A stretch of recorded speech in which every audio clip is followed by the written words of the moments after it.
Centimetre দিয়ে নিলাম, নিয়ে সেটাকে একটা যুক্ত করে আড়াআড়ি একটা দাগ দিয়ে এবং সেটাকে আবার সংযুক্ত করে দিলাম ঠিক স্মৃতিসৌধের মধ্যে যে অংশটি দেওয়ার পরে আমাদের মোটামুটি একটা স্তম্ভ দাঁড়িয়ে গেল। এখন আমরা মার্কার দিয়ে এটাকে কন্টিনিউ করব এবং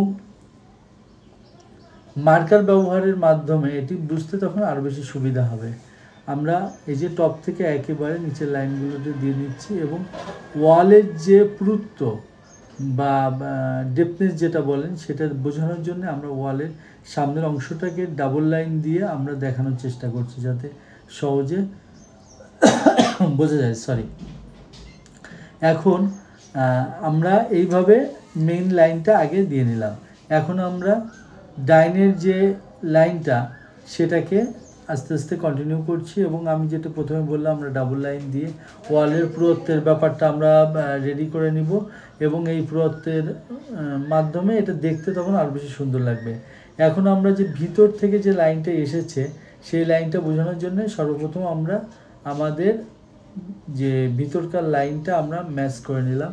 এর মাধ্যমে ভিতরে যে ডেপথনেসটা আমরা পুনরায় আবারও বুঝতে পারছি এবং এটা কিন্তু আমরা 5 সেন্টিমিটার নিয়েছি, উপরে 5 সেন্টিমিটার নিচে 5 সেন্টিমিটার।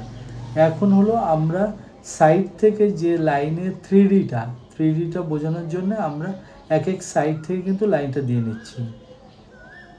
এর মাধ্যমে স্মৃতিসৌধর যে 3D ব্যাপারটা সেটা আরও বেশি আমাদের চোখের সামনে ফুটে ওঠে।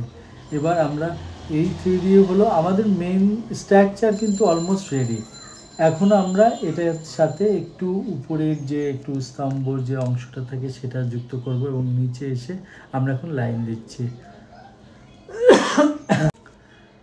এবার নিচের লাইনটা দিলাম। এখানে আমরা ঠিক মিডিলে ধরে ডান দিকে 5 সেন্টিমিটার এবং বাম দিকে 5 সেন্টিমিটার নিয়ে যে লাইনটি হচ্ছে সেখান থেকে আমরা সামনের কর্নার বরাবর একটি দাগ দিলাম। এটা হলো সামনের যে পর্নটা আছে সেটার মধ্যে যে শাপলা ফুলের যে অংশটি থাকে সেটা বোঝানোর জন্য আমরা এটা করলাম।